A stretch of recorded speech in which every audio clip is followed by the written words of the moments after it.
वो बात पढ़ेंगे डिस्टेंस फार्मूला, है ना। तो लिखो डिस्टेंस फार्मूला।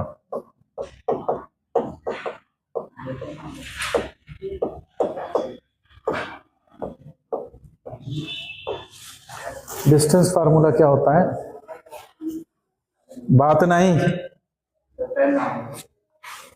डिस्टेंस फार्मूला क्या होगा कि जैसे सपोज कर लो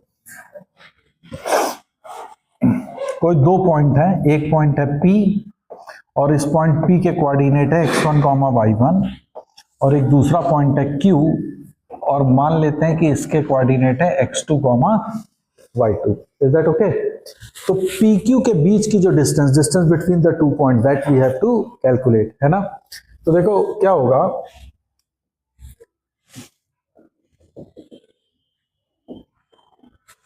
ये डिस्टेंस कितनी है? x1, बिकॉज इसका कोऑर्डिनेट x1 है तो दिस इज x1। बोलो भाई। और ये वाली डिस्टेंस कितनी है? x2। यस और नो? अरे हाँ या ना? तो ये डिस्टेंस कितनी हो जाएगी? x2 minus x1। सिमिलरली ये डिस्टेंस पूरी है y2, बोलो भाई, और ये डिस्टेंस है y1। Got my point?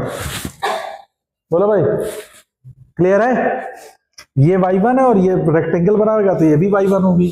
तो ये वाली डिस्टेंस कितनी होगी? This is nothing but y2 minus y1। तो अब जरा ये वाला ट्राइंगल देखो, दिस ट्राइंगल,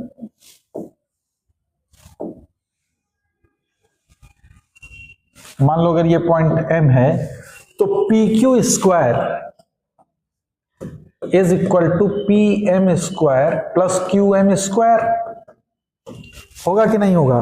पाइथागोरस थ्योरम से, है ना।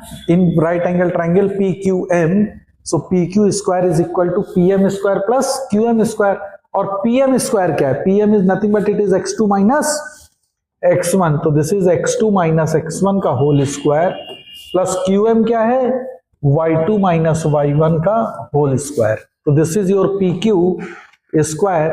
So what is PQ? PQ is nothing but square root of x2 minus x1 whole square plus y2 minus y1 whole square। तो ये है तुम्हारा distance between two points P and Q। तो दो point P Q के बीच का जो distance होगा उसका फार्मूला होगा x2 minus x1 whole square plus y2 minus y1 whole square. Is that okay? है ना। This by using this formula we can find out the distance between any two points in the coordinate. बोलो भाई, clear है ये चीज? तो जैसे suppose कर लो कि मैं क्वेश्चन दूं कि एक कोई पॉइंट है P और उसके कोऑर्डिनेट है 3, 2 और एक पॉइंट है Q और उसका कोऑर्डिनेट है -1, 1। तो what is the distance between PQ? जल्दी से बताओ। 2, तो ये इसको कर लो 2,5 कर लो, 2,5 -1,5, 3,2 एंड -1,5। Q के कोऑर्डिनेट ले लो -1,5।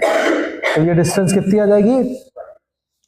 बोलो कितना हो जाएगा ये डिस्टेंस?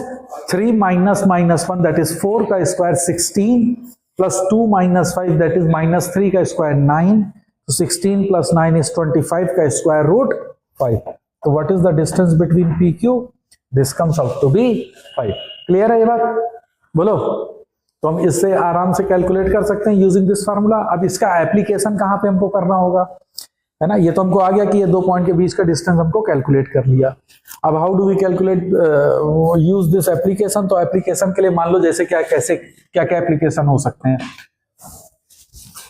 मान लो कि तुमको क्वेश्चन दिया कि कोई एक ट्राइंगल है ABC।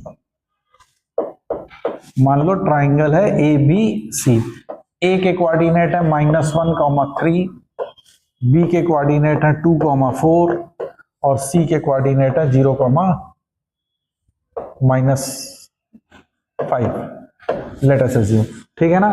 तो अब वो पूछेगा कि बताओ ये किस टाइप का ट्राइंगल है, सपोज उसने है रैंडमली मैंने लिया है। तो ऐसे क्वेश्चन को करने के लिए कभी कहेगा कि प्रूव करो कि ट्राइंगल जो है वो आइसोसेलेस ट्राइंगल है। Sometimes it might be possible कि वो कह दे कि ये ट्राइंगल जो है वो तुम्हारा इक्विलैटरल ट्राइंगल है ना। तो ये हम लोग कैसे फाइंड आउट करेंगे, will find out the distance between the points, that is the length of the sides of the triangle, है ना। जैसे इसमें मान लो AB की लेंथ निकालनी है, तो व्हाट इज AB, AB की लेंथ कितनी होगी, 3 माइनस 1, सॉरी 2 माइनस 1, बोलो जल्दी बताओ AB की। तो 3 का square that is 9 plus 4 minus 3 that is 1 का स्क्वायर 1। तो AB है √10, बोलो BC कितना आ जाएगा, कैलकुलेशन चेक कर लेना। BC इज 2 में से 0 गया, 2 का square 4 plus 4 minus 5 that is 9 का स्क्वायर 81। तो this is square root of 85। And CA, what is CA, 1 plus 3 और माइनस 5 8 64। तो this comes out to be √65। तो चूंकि तीनों साइड डिफरेंट है ना, all the three sides are different, so we can say that this is a normal triangle है। ये एक मेरा है ना, ये आइसोसेलेस इक्विलैटरल या राइट एंगल ट्राइंगल इस तरह की चीजें नहीं है। क्या ये बात समझ में आ गई, बोलो भाई, क्लियर है, बोलो। ओके, एक क्वेश्चन और करो जरा।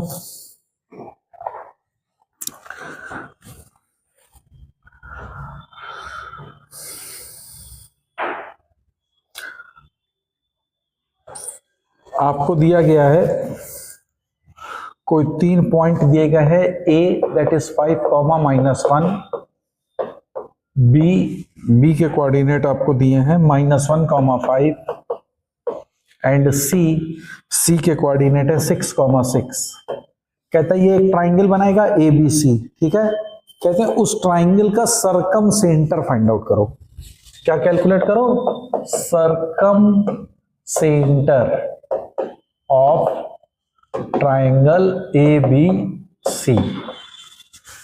इस ट्राइंगल ABC का सरकम सेंटर आपको फाइंड आउट करना है। तो कैसे करेंगे, सरकम सेंटर का क्या मतलब होगा, क्या होता है सरकम सेंटर, व्हाट इज सरकम सेंटर। देखो सरकम सेंटर एक्चुअल में क्या होता है कि जैसे मान लो ये कोई ट्राइंगल तुमने बनाया, this is your triangle ABC, let it be ABC, clear है, बोलो भाई। तो a circle which passes through the vertices of the triangle is known as circumcircle। तो ये सर्कल जो जा रही है, this circle is your circumcircle, है ना। और इस सर्कल का ऑब्वियसली सर्कल है तो इसका एक सेंटर होगा। तो let the centre of the circle is, इसको हम लोग कोई पॉइंट ले ले P, तो P is the circum centre. तो अब हमको बताओ कि इसके कोऑर्डिनेट तुमसे पूछ रहा है, P के कोऑर्डिनेट। तो अभी जितना हम लोगों ने पढ़ा है उसके अकॉर्डिंगली क्या होगा कि गौर करना जरा, PA का square, PA square, PB square and PC square, ये तीनों की वैल्यू सेम होंगी कि नहीं होंगी। P के कोऑर्डिनेट अगर मैं मान लूं कि P के कोऑर्डिनेट जो है वो H, K है। A के कोऑर्डिनेट तुमको ऑलरेडी गिवन है 5, -1, B के कोऑर्डिनेट है -1, 5 और C के कोऑर्डिनेट है 6, 6। And if P is the circum center of the given triangle ABC, then PA must be equal to PB is equal to PC। और ये PA, PB, PC क्या represent कर रहे हैं एक्चुअल में, सर्कम रेडियस, किसी circle की radius. Radius तो सेम रहेगी, अरे बोलो समझ में आ रही बात की नहीं। This is your circum radius. तो PA, PB, PC, तो इनके स्क्वायर भी सेम होंगे, बोलो भाई, is equal to PC square. अब PA स्क्वायर क्या होगा, H -5 का होल स्क्वायर प्लस K +1 का होल स्क्वायर ये P A square equal to P B square, P B square क्या होगा, एच प्लस 1 का whole square plus K minus 5 का होल स्क्वायर। इससे एच और के में एक इक्वेशन सॉल्व होके बन के आएगी, है ना। तो क्या बन के आएगी जरा निकालो। देखो एच स्क्वायर यहाँ के एच स्क्वायर से कैंसिल, के स्क्वायर से कैंसिल हो जाएगा। ये देगा माइनस का 10h, समझ में आ रहा है कि नहीं, plus 25 plus 2k plus 1 is equal to, ये क्या देगा 2h plus 1 plus 25 minus 10k। तो 25 से 25, 1 से 1 कैंसिल, बोलो भाई, और ये हो जाएगा 10 और 2 12, 12k is equal to 12 minus का इधर 2h और ये जाएगा तो 12h। तो this shows that h is equal to k, h और k की वैल्यू सेम हो जाएंगी। क्लियर है कि नहीं, इक्वेशन तो सॉल्व कर लोगे। अब फिर दूसरी कंडीशन लगा दो कि मान लो कि P B square equal to P C square. अब हम लोग ये कर लें तो पी बी स्क्वायर क्या होगा, जल्दी से बताओ फिर से, h प्लस 1 का whole square plus K minus 5 का whole square equal to P C square क्या होगा, h माइनस 6 का स्क्वायर प्लस के माइनस 6 का होल स्क्वायर। क्लियर, देखो इसको ओपन करोगे तो h स्क्वायर इस h स्क्वायर से, के स्क्वायर से कैंसिल हो जाएगा। ये देगा 1 plus 2h plus 25 minus 10k is equal to, ये देगा माइनस का 12h प्लस 36 माइनस का 12k प्लस 36। अब चूंकि h और k दोनों इक्वल हैं, ये हम ऑलरेडी कैलकुलेट कर चुके हैं। बोलो भाई, h और k दोनों ऑलरेडी इक्वल है। तो now put the value of h and k, h equal to k। तो ये देखो 2h और ये माइनस का 10k और k h हो जाएगा, तो ये देगा माइनस का 8 h या k, क्या लिए लूं बताओ, h। तो चलो ये कह रहे हैं k की जगह सर h यूज कर लीजिए, तो minus 8h plus 26 is equal to minus 12 और माइनस 12h, तो माइनस का 24h, बोलो भाई, प्लस 36 इज 72। इस 24 को इधर ले आओगे तो आ जाएगा 16h, समझ में आ रहा, इज इक्वल टू 72 में 26 गया, कितना आएगा 72 माइनस 26 46, तो 16h इज इक्वल टू 46, तो h इज इक्वल टू 23/8। तो h की वैल्यू 23/8 आ गई, तो k की वैल्यू भी 23/8 होगी। तो what is the circum centre, 23/8, 23/8। तो इस पॉइंट P के कोऑर्डिनेट जो आएंगे, दिस इज नथिंग बट 23/8, 23/8। तो दिस इज योर आंसर, है ना। The circum center of the given circle is 23/8, 23/8। Is that okay, बोलो भाई।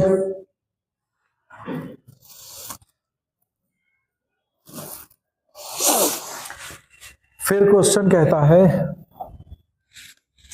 एक क्वेश्चन और करो।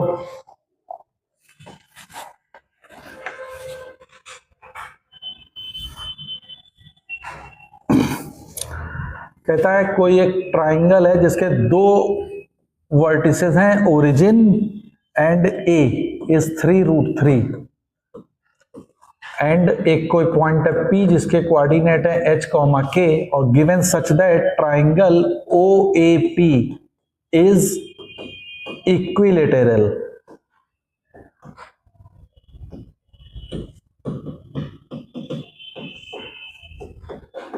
तो फाइंड द P। क्वेश्चन समझ में आ गया। वो कह रहा है OAP एक ट्राइंगल है, इक्विलेटरल ट्राइंगल है, जिसमें दो वर्टिसेस तो आपको मालूम है, थर्ड वर्टिसेस जो P है दैट वी डोंट नो। तो how to find out the coordinate of the third vertices P। तो कैसे करोगे, ये तुम्हारा ट्राइंगल है, ये ओरिजिन है O दैट इज 0,0, मान लो ये P है जिसके कोऑर्डिनेट है h, k, ये पॉइंट है A जिसके कोऑर्डिनेट दे रखा है 3,√3। Is that okay. तो अब क्या इसमें कंडीशन लगेगी अगर ये इक्विलेटरल ट्राइंगल है तो? अभी देखो इस ऐसे इस क्वेश्चन को करने के हमारे पास कई मेथड्स हो सकते हैं, है ना, बट राइट नाउ हमको सिर्फ और सिर्फ क्या मालूम है? सिर्फ डिस्टेंस फार्मूला मालूम है। तो I will use only distance formula, इसके अलावा हम कोई चीज और नहीं करेंगे, है ना। कि कुछ कहो कि सर इसको किसी और दूसरे मेथड से, तो मुझे नहीं मालूम, मुझे सिर्फ और सिर्फ अभी क्या आता है? Distance formula. तो on the basis of the distance formula I will find out the value of h and k, that is the coordinate of the point P। तो कैसे निकलेगा जल्दी बताओ? अगर इक्विलेटरल ट्राइंगल है तो all the sides are equal, तो OA की डिस्टेंस अगर तुम निकालो तो OA की डिस्टेंस कितनी आ जाएगी? 3 का स्क्वायर 9 और plus 3, 9 3 12, square root 12, that is 2 root 3। OA is 2 root 3। देख लो, चेक कर लो, बोलो भाई, हो जाएगा ना? अच्छा, OP क्या हो जाएगा? OP स्क्वायर की वैल्यू कितनी हो जाएगी? h square plus k square, and this h square plus k square is nothing but OA square, बोलो, और उसकी वैल्यू है कितना? 12। तो पहली इक्वेशन बन गई कि h square plus k square will be equal to 12। बोलो भाई, this is my first equation, ठीक है। सेकंड इक्वेशन क्या है? AP, है ना, AP इक्वल टू OP हम लगा ले रहे हैं, तो OP square is equal to AP square. अगर मैं इसको करता हूं तो देखो ये क्या बनेगा? h square plus k square, और यहां से AP स्क्वायर क्या बनेगा? h माइनस 3 का whole square plus k minus root 3 का होल स्क्वायर। तो जरा इसको ओपन करो तो h square plus k square comes out to be h square plus 9 minus 6h plus k square plus 3 minus 2 root 3 k। h square k square h square k square cancel, तो ये क्या तुमको दे देगा? 6h plus 2 root 3k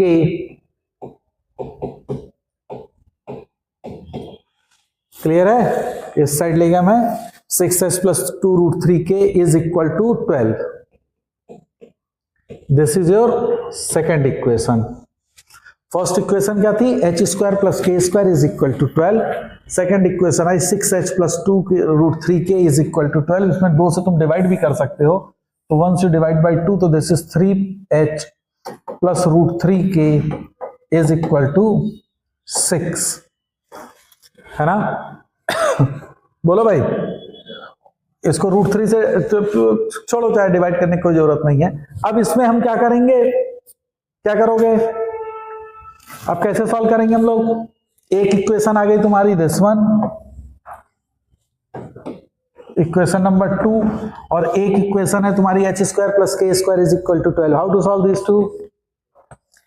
अब ऐसे question करने के लिए क्या होगा? एक इक्वेशन में से इधर h और k की वैल्यू को फाइंड आउट करो and now put the value into the equation number 1, तो you will get the quadratic in इधर h और k। समझ में आया? तो जैसे यहां से क्या निकाला जाए? मान लो हम लोग k की वैल्यू निकालना है, तो what is the value of k? Root 3k is equal to 6 minus 3h। Is that okay? Square कर दो दोनों साइड का, तो 3k स्क्वायर की वैल्यू कितनी हो जाएगी? 36 plus 9h square minus 36h।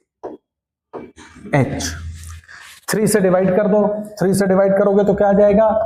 k square is equal to 12 plus 3h square minus 12h। मैं k की जगह पे ये वैल्यू पुट कर सकता हूं k स्क्वायर के। Now put into the equation number 1। Equation 1 में रखोगे तो h square plus k square की जगह क्या रखोगे बच्चों? 3h स्क्वायर plus 12 minus 12h is equal to 12। तो 12 से 12 cancel, 4h square minus 12h is equal to 0। 4h LCM के कॉमन ले लोगे तो ये आएगा h minus 3 comes to be 0। तो h की वैल्यू आइदर 0 और 3, h की वैल्यू या तो 0 होगी या 3 होगी। समझ में आ रहा? अब देखो h की value when h is equal to 0, h is equal to 0, जब हमने h की वैल्यू 0 मान ली तो h की वैल्यू 0 ले लोगे तो यहां से k की वैल्यू जरा जल्दी से बताओ कितनी आई। हाँ, k की वैल्यू क्या आ जाएगी, इस जगह से h की वैल्यू 0 रख दोगे तो 6/√3, 6/√3 मतलब 2√3, तो k इज इक्वल टू 2√3। तो कोऑर्डिनेट क्या आ जाएगा, थर्ड कोऑर्डिनेट 0, 2√3। समझ में आया। When h is equal to 3, h की वैल्यू जब बच्चों 3 है, यहां पे 3 रखोगे तो यह आ जाएगा -3, तो k की वैल्यू आ जाएगी -√3। क्यों भाई, तो पॉइंट P के जो कोऑर्डिनेट्स होंगे, पॉसिबल कोऑर्डिनेट, वो होंगे आइदर 0, 2√3 और पॉइंट P के कोऑर्डिनेट्स हो जाएंगे 3, -√3। तो ये दो पॉसिबल आंसर होंगे for the third side of the triangle. अब ये दो पॉसिबल आंसर क्यों हो सकते थे, एक ऐसे भी हो सकता था और एक ट्राइंगल ऐसे भी जा सकता था P, तब भी एक इक्विलैटरल हो सकता था, यस और नो। तो there are the two possible coordinates for the point P। नहीं समझ में आया है ना। तो on the basis of distance formula this type of the question can be asked, तो उनको हम लोग इस तरीके से सॉल्व करेंगे। समझ में आ गया, बोलो।